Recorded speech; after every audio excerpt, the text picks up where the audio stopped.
مقام ہے زیارت عاشورہ کا. اے خدا مجھے ثابت قدم رکھ معکم، ایسا ثابت قدم جیسے حسین ثابت قدم تھے. بہت بڑا مقام ہے، بہت بڑا مقام ہے. اے خدا مجھے ثابت قدم رکھ ایسے جیسے تم نے کربلا والوں کو حسین کو رکھا. کہاں پر؟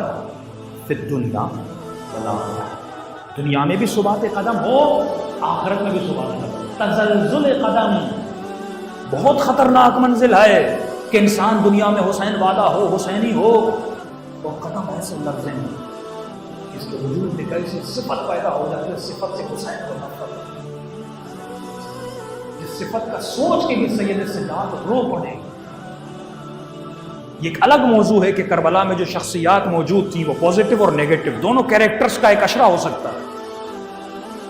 شمر جنگ صفین میں مولا کا ساتھی رہا، ہمراہ رہا. فارسی میں کہتے ہیں جانباز جنگ صفین. جنگ صفین سے بچا ہوا ایک شخص تھا جس کا نام ہے شمر. 17 مرتبہ یا 16 مرتبہ شمر پیدل حج کرتا ہے. تاریخدان کہتے ہیں نماز کا اتنا پابند تھا، اس کی ایک نماز قضا نہیں تھی. کربلا کا میدان اتنا عجیب ہے کہ ایک دن میں 10,000 لوگ نہر فرات میں غسل شہادت کر رہے ہیں. غسل شہادت لشکر یزید والا کس کو قتل کرتا ہے؟ یہ تزلزل قدم ہے. یہیں سے فکر اور نبوغ شیعت بلند ہوتی ہے. یہاں پر اہل سنت خاموش ہو جاتے ہیں. ایک لفظ لاتے ہیں اجتہادی خطا، اس لفظ کے بعد پورے دین پر وہ پانی پھیر دیتے ہیں کہ جس نے خطا کی. بھائی یہ قدم لرزے تھے. جناب زبیر سیف الاسلام، اسلام کی تلوار، کتنا بڑا لقب ہے. ابن عم علی ابن ابی طالب، مولا علی کے پھوپھی کا بیٹا، حسب کے قریب ہے.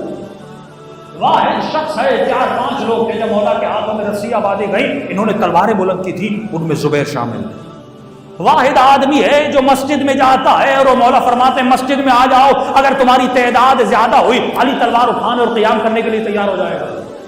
ابو ذر ہے، سلمان ہے، جناب زبیر ہے. چند افراد ہیں جو مولا کے ہاتھوں پہ جا کر بیعت کرتے ہیں. زبیر ہے، نبی کی محفل ہے، زبیر بیٹھے ہوئے ہیں. ایک مرتبہ زبیر بڑی چاہت سے اور محبت سے علی کے چہرے کو دیکھ رہے ہیں. رسول گرامی فرماتے ہیں زبیر اتنی محبت، علی کے چہرے کو اتنے غور سے دیکھ رہے ہیں. یا رسول اللہ ابن عم ہے، رشتہ داری ہے. کہیں پھر بھی اتنی محبت کا آپ نے خود فرمایا نظر الی وجہ علی عبادت، اس چہرے کو دیکھنا عبادت ہے، اس کا ذکر عبادت، اس کا چہرہ عبادت ہے.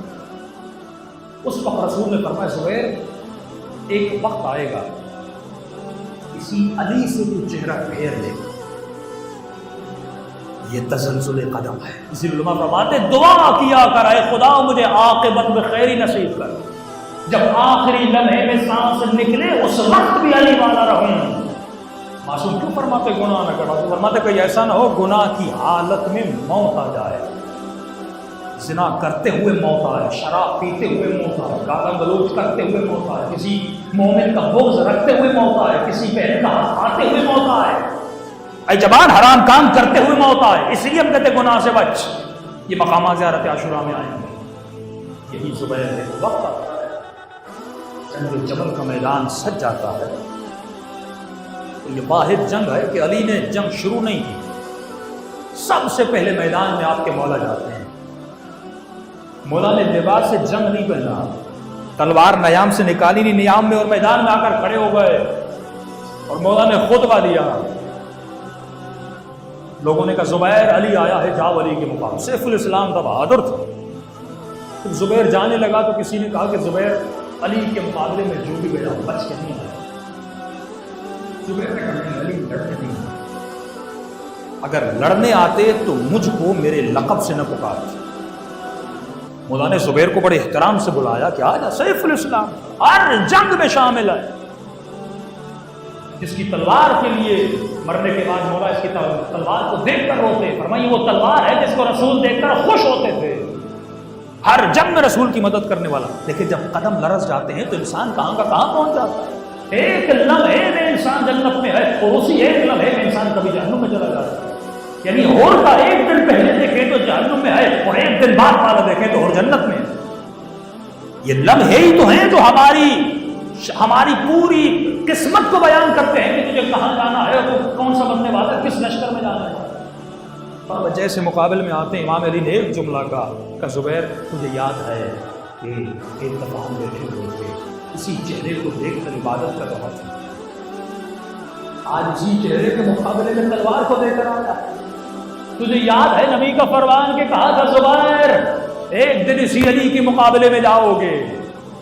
اتنا کہنا تھا، اس کے وجود میں ایک جرف تھا، سویا ہوا وجود بیدار ہوا، لیکن صرف بیداری کافی نہیں۔ اللہ نے قرآن میں ان پر بھی لعنت کی جو حق سنیں اور سننے کے بعد حق کی طرف دوڑے نہ جائیں۔ ایک بندہ سن رہا ہے کہ علی حق پر ہے، علی حق پر ہے، لیکن اس کے بعد بھی علی کے دشمن کا ساتھ دے، مانے کہ ہاں ہم نے مانتا ہوں کہ علی حق پر ہے، لیکن اگر حق کی طرف نہ جائے خدا قرآن ان پر بھی لعنت کرے۔ 41 مقامات ہیں قرآن پہ، اگر آج وقت ہوا میں بیان کروں گا 41 مقامات ہیں جہاں پر خدا نے لعنت کی ہے۔ یہ سارے مقامات کو بیان کروں گا کہ براءت ہوتی کیا ہے، لعنت ہوتی کیا ہے، مقام لعنت کیا ہے، مقام لعن کیا ہے، کون لوگ ہیں جو قابل لعنت ہیں اور کون لوگ ہیں جو قابل تعریف ہیں، وہ کون لوگ ہیں جو قابل محبت ہیں اور وہ کون لوگ ہیں جو قابل نفرت ہیں۔ بس اتنا کہنا تھا مولانا زبیر کو۔ زبیر سمجھ گیا کہ وہ باطل پر ہے، فوراً پلٹا، لشکر میں گیا، بیٹے نے تانے دینا شروع کیے، علی سے ڈر گئے، علی کی تلوار سے ڈر گئے، کہ واللہ علی سے نہیں ڈرا، علی کی تلوار سے، نبی کے فرمان سے ڈر گئے۔ غلطی زبیر نے کی، کل میں نے کہا تھا نا کچھ لوگ وہ ہیں جو 11ویں امام تک آتے ہیں 12ویں کو نہیں مانتے، کچھ وہ ہیں جو 6 امام تک آتے ہیں 7ویں کو نہیں مانتے۔ امام رضا کا لقب کیا ہے؟ غریب الغربا۔ کیوں غریب الغربا؟ سادہ سے مومن کہتے ہیں کیونکہ مولا کو مدینے سے اٹھا کر ماشاءاللہ پھر کون سا امام ہے جو اپنے وطن میں ہو؟ جو وطن میں ہیں وہ سب سے زیادہ غریب ہے۔ مدینے میں جن جن اماموں کی قبریں ہیں آپ دیکھیں نا، روزہ ہے، نسایا ہے، کوئی زیارت کرنے والا۔ غریب الغربا کیوں کہا گیا؟ کیونکہ 7ویں امام تک، کیونکہ 7ویں امام کے بعد کا دور ہر شیعہ اسٹڈی کرے، اس پر مجالس ہو سکتی ہے کہ 7ویں امام کے بعد امام نے لوگوں کو ظہور کی تیاری کروانا شروع کی، وکیل بنائے، آرگنائزیشن آف لا بنائے۔ اتنے وکیل 7ویں امام زندان میں تھے، لیکن پورے ایران میں جہاں جہاں شیعہ امام اپنے وکیل، عرب میں، عجم میں وکیل پھیلا دیے اور یہ وجوہات ہم اس کو جمع کر کے لاتے تھے اور امام کو 7ویں امام کا جیسے شہادت واقع۔ اب ظاہر 8ویں امام کی امامت، امام کی ایج تقریباً 40 ایئرس کے قریب ہے، لیکن اللہ نے اولاد نرینہ نہیں دی۔ اب وکیلوں کے پاس تھا پیسہ، مال، دولت، دیکھیے قدم لرز جاتے ہیں تو انسان کہیں بھی پھسل 7ویں امام تک آئے، لیکن کتنے شقی بدبخت اصحاب امام موسیٰ کاظم، اصحاب امام موسیٰ کاظم، یہ تاریخ کیوں مظلوم کہتے ہیں امام رضا کو؟ 7ویں امام کی امامت کا انکار کرتا ہے، یہ تو امام ہے ہی نہیں کیونکہ اس کو بچہ نہیں ہے، جب اس کی نسل نہیں ہے تو امامت کیسے بڑھے گی؟ کس وجہ سے؟ مال دنیا کی محبت کی۔ وہ مولوی جو مال سے محبت ہو گئی، خود سے محبت ہو گئی، مولا کا مال دینے کے لیے تیار نہیں۔ امام رضا کو نہیں، گلی کوچے میں مولا چلتے تھے، کہتے تھے یہ امام ہے، یہ امام نہیں، وہ کہتے تھے اب مہدی آئے گا، وہ ظہور کرے گا۔ اور جب خدا نے بیٹا دیا، امام جواد کی ولادت کی، امام جواد چھوٹے تھے کیونکہ دیر میں امام کو پیدا ہوا، یہ غربت تھی امام، اور پیدا ہونے کے بعد امام کو غلط نسبت میں دیتے۔ عوام نے دیکھ لیا کہ مولا کے گھر میں بیٹا پیدا ہوا، اس کے بعد اعجاز ہوا، پھر شک کیا کہ یہ آپ کا بیٹا نہیں ہے، تو مت لگائی وقت کے امام پر، یہ غربت تھی امام رضا کو۔ امام نے کہا فیصلہ کرو، کیسے متعین ہوگا یہ میرا بیٹا ہے کہ نہیں ہے؟ کہ ہم کسی ایسے شخص کو بلائیں گے۔ عرب میں کچھ اشخاص ہوتے تھے جو حلیے کو دیکھ کر بتاتے تھے کہ کس کا بیٹا ہے۔ امام نے کہا ٹھیک ہے، جان لے جاؤ، میں آنے کے لیے تیار۔ کیسا کام کرتے ہیں آپ؟ ایک کھیت تھی، اس کھیت میں جاتے ہیں، آپ چارپائی پہ بیٹھ جائیں، اور امام کو کہا کہ جب وہ شخص آئے گا تو آپ کھیت میں چلے جائیے۔ امام کو لباس دیا، کسانوں کا لباس، کہ یہ کسانوں کا لباس پہن لیجیے اور آپ بازار میں اپنا کھیت میں چلے جائیے اور کھیت میں کام کریے جس طرح کسان کام کرتے ہیں۔ ہم یہاں پر بیٹھے ہیں اور وہ جو چہرہ شناس ہے اس کو بلائیں گے، یہاں بٹھائیں گے, ایسے باتوں باتوں میں پوچھیں گے کہ یہ بچہ کس کا ہے. سارے لوگ وہاں بیٹھے ہوئے تھے. امام نے کہا کوئی بات نہیں, جو حق پہ ہوتا ہے اسے ڈر نہیں ہوتا. اتنے مظلوم امام, کسانوں کا لباس پہنا, اور یہ مصیبت میں کون ڈال رہے ہیں؟ اپنے شیعہ, اپنے ماننے والے. امامت کو ماننے کے لیے تیار نہیں ہے. امام کھیت میں جاتے ہیں, ان کسانوں کے بیچ میں مولا بیلچہ اٹھاتے ہیں اور کام کرنا شروع کرتے ہیں. یہ شخص آتا ہے اور بیٹھتا ہے, چند لمحے گزر جاتے ہیں, باتیں کرتے ہیں. اتنے سامنے امام جواد گزرے, مولا سامنے گزرے. انہوں نے کہا کہ بتاؤ اس بچے کا باپ ہم میں سے کون ہے؟ اس نے ایک نگاہ امام جواد کو دیکھا, مولا کیا مولا کے چہرے کو, مولا کے چلنے کو دیکھا, اور ایک مرتبہ میں سب کو دیکھا, دور سے نگاہ پڑی امام رضا پر. اگر اس محفل میں اس بچے کا کوئی باپ ہو سکتا ہے تو وہ شخص ہے جو ہمارا چل رہا ہے. یہ مضمون ہے.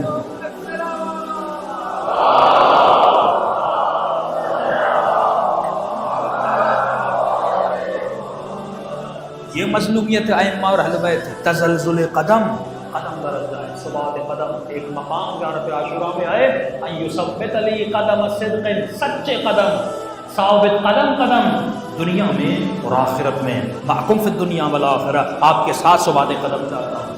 تو زبیر جیسے علی کا کلام سنا واپس گیا. واپس آنے کے بعد بیٹے نے گالی سے ڈر گئے. ایک غلطی, حق کو دیکھا لیکن حق کو ایکسیپٹ نہیں کیا. یہ ہوتا ہے اپنی انا پر قدم رکھنا. بہت سارے ہمارے استاد تھے, آج سے کوئی 15 سال پہلے کراچی میں ایک سینٹر تھا, ڈومینو انگلش سینٹر تھا. میٹرک انٹر کے ایج میں وہاں جاتے تھے. پڑھانے والا اہل سنت, تو جنگ جمل کی بات ہوئی, میں نے سارے قصے کھولے, ساری باتیں کھولی. اتفاق سے ان کی جو زوجہ تھی وہ شیعہ تھی.